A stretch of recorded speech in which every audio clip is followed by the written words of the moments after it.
बच्चों, आज हम फिजिक्स में क्लास 11th के चैप्टर नंबर 3 त्रुटि विश्लेषण के न्यूमेरिकल लेकर आए हैं।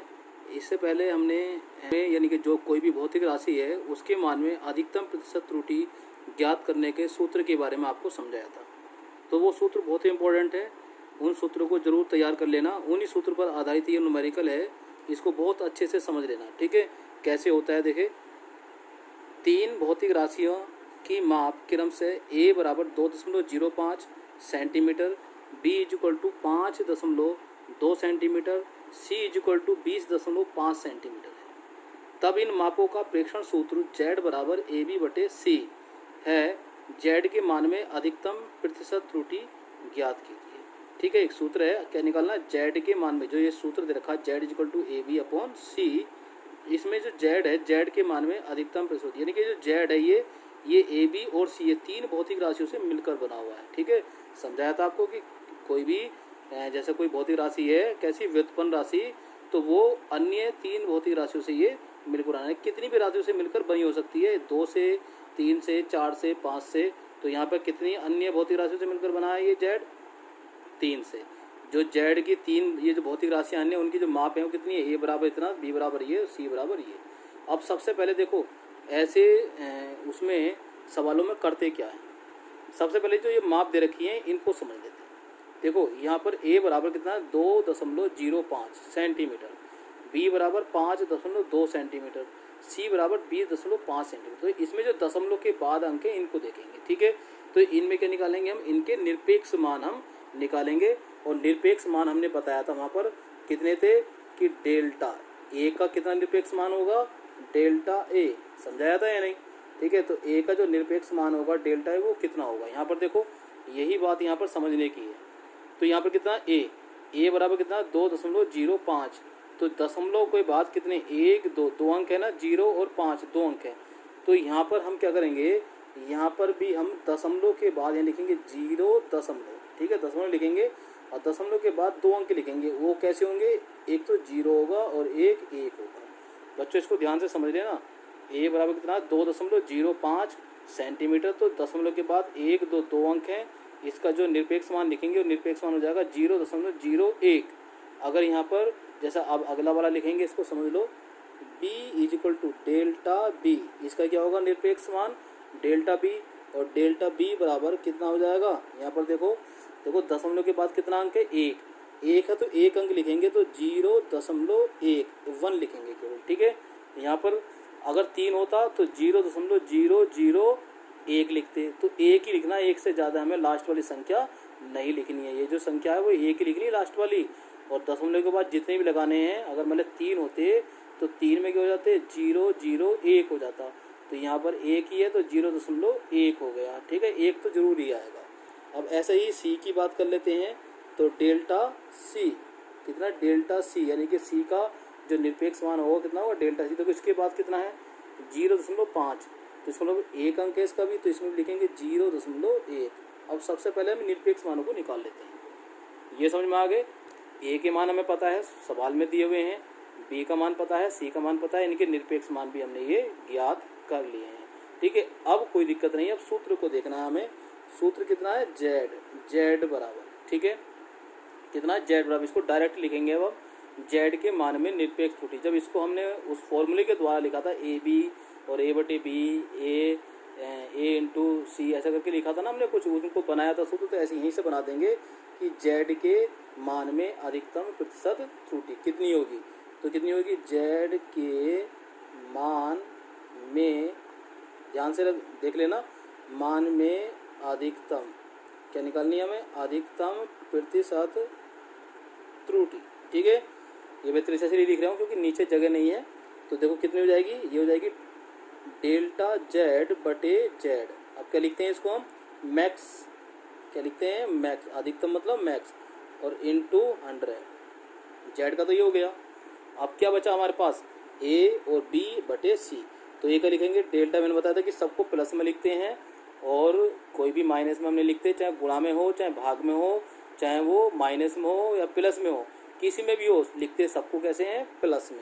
तो इसका कितना हो जाएगा, a का डेल्टा a बटे पहले इनका क्या लिखेंगे, भिन्नात्मक त्रुटि में चेंज कर लेंगे। भिन्नात्मक के बाद 100 से मल्टीप्लाई कर दी तो कितना हो जाएगा, ये हो जाएगा इसका अधिकतम प्रतिशत त्रुटि। तो ये हो जाएगा ए, और मल्टीप्लाई किससे करेंगे यहाँ भी, 100 से, ठीक है। प्लस ऐसे बी का लिखेंगे डेल्टा बी बटे बी, और मल्टीप्लाई किससे करेंगे इसकी भी, 100 से, ठीक है। अब क्या बचा हमारे पास, सी और बचा बटे में। तो बटे में जो सी है मैंने बताया था, कुछ भी हो, चाहे बटे में हो, चाहे गुणा में हो, चाहे माइनस में हो, सबको कैसे लिखना है, प्लस में। जैसे एक लिख दिया तो प्लस, फिर दूसरा लिख दिया प्लस, फिर तीसरा भी क्या लिखेंगे हम, प्लस। क्या हो जाएगा, डेल्टा सी बटे सी, ठीक है, और इसके भी गुणा में 100। बात समझ में आ गई नहीं, ये सूत्र बन गया हमारा। ये जो सूत्र था हमारा z बराबर ए बी बटे सी, इसका सूत्र बन गया ये, z के मान में अधिकतम प्रतिशत त्रुटि हो जाएगा डेल्टा z बटे z मैक्स, मैक्स मतलब मैक्सिमम मतलब अधिकतम, गुणा 100 मतलब प्रतिशत त्रुटि। तो प्रतिशत यानी कि ठीक है ना, z बटे डेल्टा z बटे z मैक्स गुणा 100 बराबर डेल्टा a बटे a गुणा 100 प्लस डेल्टा b बटे b गुणा 100 प्लस डेल्टा c बटे c गुणा 100। ये सूत्र बन गया। अब इस सूत्र में ये सब मान रख देने हैं। देखो जहाँ a है वहाँ a का मान यहाँ से उठा कर रख देंगे, जहाँ डेल्टा a है वहाँ पर यहाँ से मान रख देंगे, जहाँ पर ठीक है b है b का मान ऊपर से रख देंगे और डेल्टा b का मान यहाँ से, ऐसे c का मान ऊपर से, डेल्टा c का मान यहाँ से, ठीक है। गुणा में 100 ये रहेगा, ठीक है। बात समझ में आ गई होगी। तो इसको स्क्रीनशॉट लेकर इतना नोट कर लें। अब इसके आगे बात करते हैं, ठीक है। तो ये मान याद रखना कितने कितने हैं, 0.05 और 5.2 और 20.5, ठीक है बेटा। तो अब देखो ज़रा नेक्स्ट। अब हमने क्या लिखा, जेड के मान में लिख रहे हैं हम। तो डेल्टा कितना लिखेंगे, डेल्टा जेड कितना होगा, डेल्टा जेड बटे जेड, ठीक है। मैक्स कितना है ये, मैक्स, ठीक। और गुणा में कितना है इसके, 100 बराबर, ठीक है। कितना था ऊपर, डेल्टा ए। तो डेल्टा ए का मान कितना था, 0.01 ये तो था। और बटे में ए का मान कितना था, 2.05 यही था ना, ठीक है। और गुणा में क्या था, 100, ठीक है। अब इसके बाद देखेंगे, इसके बाद क्या है, प्लस था, ठीक है। डेल्टा बी ऊपर था, तो डेल्टा बी का मान कितना था, 0. कितना था, 1, क्योंकि 1 अंक था। और नीचे क्या है, कितना था, 5.2। देखो 5.2 दशमलव के बाद एक ही अंक था ना, तो ऊपर कितना होगा, 0.1। गुणा में क्या था, 100, फिर क्या था, प्लस, फिर किसका मान था, सी का। और सी का मान कितना था, डेल्टा सी ऊपर, और डेल्टा सी का था यही 0.1। और बटे में कितना था, 20.5 और गुणा 100, ठीक है। क्लियर, ये मान हमने रख दिए हैं। अब ये बराबर के नीचे बराबर लगा देंगे हम, ये बराबर हो गया, ठीक है। अब क्या ऊपर देखो, ये जो है ऊपर जो मान दे रखे हैं, इसमें दशमलव से ये दशमलव कैंसिल हो जाएगा। देखो बराबर है, दशमलव के बाद कोई जीरो ऊपर घटेगा बढ़ेगा नहीं, ठीक है। ऐसे ही ये दशमलव से ये दशमलव कट जाएगा, इसी प्रकार से ये दशमलव से ये दशमलव कट जाएगा, ठीक है। ये तो हम काट देंगे, बचेंगे कितने, ऊपर 1 बचा तो 1 की मल्टीप्लाई 100 में कर देंगे तो कितना हो जाएगा, 100 ही कम 100, ठीक। 100 बटे कितना बचेगा, नीचे दशमलव तो हट गया तो 205, कितना बच गया ये, 205 प्लस। अब देखो यहाँ पर 1 है ऊपर, 100 ही कम 100, ऊपर 100 बचा, नीचे कितना बचा, 52, दशमलव हट गया तो 52 प्लस। ऊपर देखो कितना है, 1 है, 100 की गुणा कर देंगे तो 100 ही कम 100, और बटे कितना देखो, कितना 205, तो 205, ठीक है। ये हमने कर दिया। अब देखो इसको सोल्व करेंगे अब, ठीक है। किसके मान में कर रहे हैं हम, जेड के मान में। ये हमने ऐसा करके इसको डॉट डॉट ऐसे ही लिख रहे हैं, जितना मान है ना ये ऐसे ही लिखते चले जाएंगे नीचे, ठीक है। तो अब देखो करना क्या है, 205 से 100 को भाग कर देंगे। तो 205 से जब 100 को भाग करेंगे तो 100 जाएगा नहीं, जब नहीं जाएगा 100 में 205, तो देखो क्या करेंगे, दशमलव जीरो लगा के दशमलव लगा देंगे तो 1 जीरो बढ़ जाएगा, इसमें 1000 हो जाएगा। तो 205 से 1000 को भाग करेंगे तो लगभग जाएगा 49, कितना जाएगा, 49 जाएगा, ठीक है। 49 जब इसको भाग करोगे तो 49 आ जाएगा प्लस, ठीक। अब इसको देखेंगे कितना, 100 को जब 52 से तो चला जाएगा ये, तो ये लगभग कितना जाएगा, 1 दशमलव, ठीक है। तो कितने बचे अब कॉमन निकालेंगे तो 48 बचेंगे।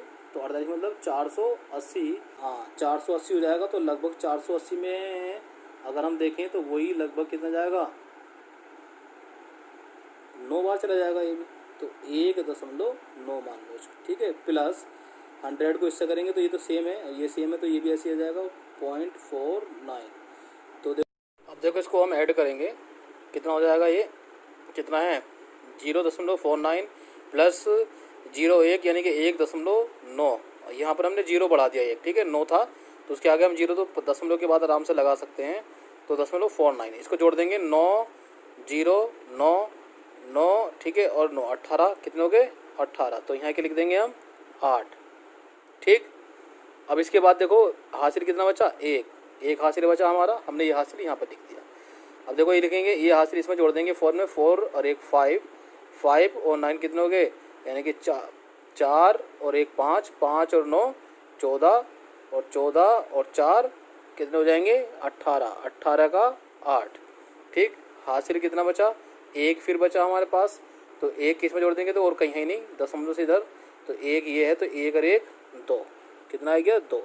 अब देखो दशमलव कितने के बाद है, 2 के बाद है सब में, तो यहाँ पर दशमलव लग जाएगा। तो कितना आ गया आंसर हमारा 2, ठीक है 88%।